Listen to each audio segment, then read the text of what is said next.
Hello students, बघा आपण probiotics पाहिलं मागच्या व्हिडिओमध्ये. आजच्या व्हिडिओमध्ये आपण ब्रेड आणि व्हिनेगार प्रोडक्शन, ब्रेडचं प्रोडक्शन कसं होतं, त्याचबरोबर व्हिनेगारचं प्रोडक्शन कसं होतं हे इन डिटेलमध्ये आपण पाहायचं आहे. पहिल्यांदा आपण ब्रेड पाहूया. बघा, different type of the breads are produced from the flour of cereals. बघा काय सांगितलेलं आहे, वेगवेगळ्या प्रकारचे जे ब्रेड असतात हे कशापासून तयार केले जातात, तर पिठापासून तयार केले जातात. फ्लोअर्स, धान्याच्या पिठापासून. सिरियल्स, फ्लोअर ऑफ सिरियल्स म्हणजे धान्याचं जे पीठ असतं त्याच्यापासून. बघा, dough is formed by mixing of baker yeast, saccharomyces cerevisiae, water, salt और other necessary material with the flour. जो डफ असतो तो कशापासून तयार केला जातो, बेकर्स ईस्ट जे वापरलं जातं त्याचं नाव आहे सॅकॅरोमायसिस सेरिवेसी. त्याचबरोबर वॉटर, पाणी, सॉल्ट, मीठ आणि जे काही अदर मटेरियल असेल हे त्या पिठामध्ये मिक्स केलं जातं आणि त्याच्यापासून एक डफ म्हणजे गोळा तयार केला जातो. Due to the fermentation of the carbohydrate by yeast, sugar is converted into the carbon dioxide and ethanol. मग हे जे बेकर्स ईस्ट ॲड केलं गेलं, या बेकर्स ईस्टमुळे काय झालं, जे काही पिठामध्ये कार्बोहायड्रेट्स होते हे कार्बोहायड्रेटचं काय झालं, फर्मेंटेशन झालं त्या ईस्टमुळे, बेकर्स ईस्टमुळे. आणि शुगर जी होती, कार्बोहायड्रेट म्हणजे शुगर, ती कन्वर्ट झाली कार्बन डायऑक्साईड म्हणजे CO2 मध्ये आणि इथेनॉल मधले. आता जे प्रोड्यूस झाले म्हणजे कार्बन डायऑक्साईड, हा जो प्रोड्यूस झाला कार्बन डायऑक्साईड, ह्या कार्बन डायऑक्साईडमुळे नक्की झालं काय, dough rises up due to the CO2 and bread becomes spongy. Dough जो आहे, गोळा जो आहे तो फुगलेला आहे आणि जे ब्रेड आहेत हे स्पॉन्जी, जाळीदार बनले. ठीक आहे.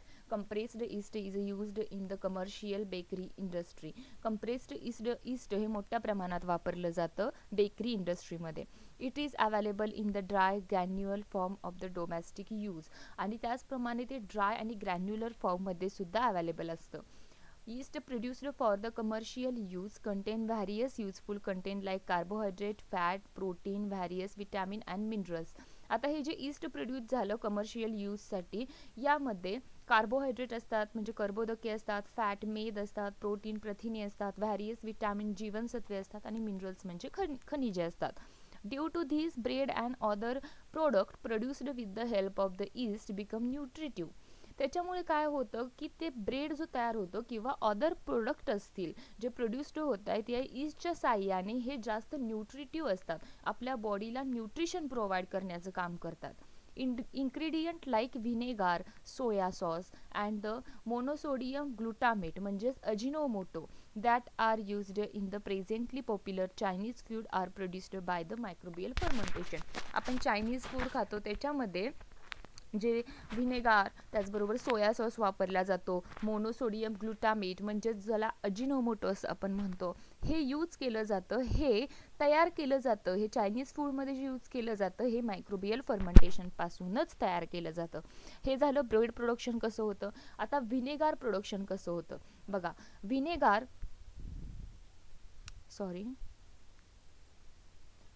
प्रोडक्शन कसं होतं, तर व्हिनेगार हा नक्की काय आहे, कशासाठी यूज केला जातो. Vinegar is used in each country of the world to impart sour taste to the food material and for preservative of pickle, sauce, ketchup, chutney etcetera. बघा, व्हिनेगार हे यूज केलं जातं ईच कंट्रीमध्ये ऑफ द वर्ल्ड, ज्या पार्टमध्ये use केलं म्हणजे सर्वत्रच केलं जातं त्या. बघा, impart sour taste to the food material, food मटेरियलला एक टेस्ट प्रोव्हाइड करण्यासाठी. त्याचबरोबर जी लोणची असतात, सॉस असतात, केचप असतात, चटणी असतात, हे प्रिझर्व, साठवून जास्त काळ टिकावं म्हणून ठेवण्यासाठी व्हिनेगारचा वापर केला जातो. केमिकली व्हिनेगार म्हणजे काय आहे नक्की, तर 4% ॲसिटिक ॲसिड आहे. इथेनॉल, मग आता पहिल्यांदा इथेनॉल कसं ऑप्टेन केलं जातं, प्रोड्यूस केलं जातं. इथेनॉल जे आहे and alcohol is obtained by fermentation of the carbon compound like fruit juice, maple syrup, sugar, molasses, starch of the roots with the help of the yeast Saccharomyces cerevisiae.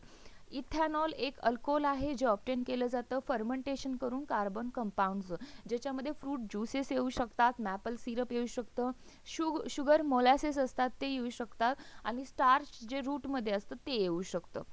आणि इथं micro organism use केला जातो फर्मेंटेशनसाठी, saccharomyces सेरिवेसी.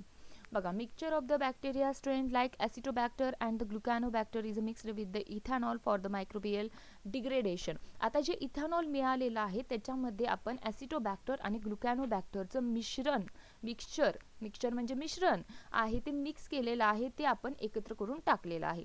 Acetic acid and other by products are obtained through it. आणि या बॅक्टेरियामुळं म्हणजे ॲसिटोबॅक्टर ग्लुकॅनोबॅक्टरच्या मिक्सचरमुळं आपल्याला तिथं acetic acid आणि त्याचे बाय प्रोडक्ट मिळालेले आहेत.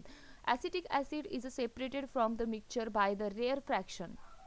आता हे ॲसिटिक ॲसिड आपल्याला वेगळं करून घ्यायचे, बाय प्रोडक्ट्सना वेगळं करायचे, ॲसिटिक ॲसिडला वेगळं करायचे. मग ॲसिटिक ॲसिडला वेगळं करण्यासाठी आपण रेअर फ्रॅक्शन ही मेथड वापरत आहोत. Acetic acid is bleached with the help of the potassium ferrocyanide. आणि ॲसिटिक ॲसिड हे ब्लीच्ड केलं जातं कुणाच्या हेल्पनं, तर पोटॅशियम फेरोसायनाइडच्या. देन ते पाश्चराइज केलं जातं and finally very small quantity of SO2 gas is mixed to produce vinegar. आणि त्यामध्ये आपण फायनली SO2 गॅस ॲड करतो अगदी लिटल क्वांटिटीमध्ये. कशासाठी, तर व्हिनेगार प्रोडक्शन व्हावं म्हणून. ठीक आहे, ही प्रोसेस आहे. This is the process of production of the vinegar. Soya sauce is produced by the fermentation of the mixture of the flour of wheat or rice and soybean with the help of the fungus Aspergillus oryzae. बघा, soya sauce जो produce केला जातो ते fermentation केलं जातं. कुठलं मिश्रण fermentation केलं जातं, फ्लोअर. कुठली पिठं, तर एक व्हीट असू शकतं, गव्हाचं असू शकतं, तांदळाचं असू शकतं आणि त्याचबरोबर सोयाबीनचं. ह्या पिठांचं मिक्सचर जे असतं ते फर्मेंटेड केलं जातं कुठल्या बॅक्टेरियाच्या कुठल्या फंगसच्या साह्यानं, ॲस्परजिलस ओरिझीच्या साह्यानं फर्मेंट केलं जातं आणि त्यापासून आपण सोया सॉस मिळवतो. ठीक आहे, बघा आज आपण ब्रेड प्रोडक्शन आणि त्याचबरोबर व्हिनेगार प्रोडक्शन त्याच्यामध्ये कसं प्रोड्यूस होतं त्या प्रोसेसेस पाहिलेल्या आहेत. बॅक्टेरियाची नावं जी आहेत ती लक्षात ठेवणं खूप गरजेचं आहे आणि त्याचबरोबर कसं त्याचं प्रोसेसेस आहेत हे लक्षात ठेवणं जास्त गरजेचं आहे. ठीक आहे, आजच्या भागामध्ये जर कोणाला काहीही शंका असेल तर मला नक्की विचारा. थँक्यू.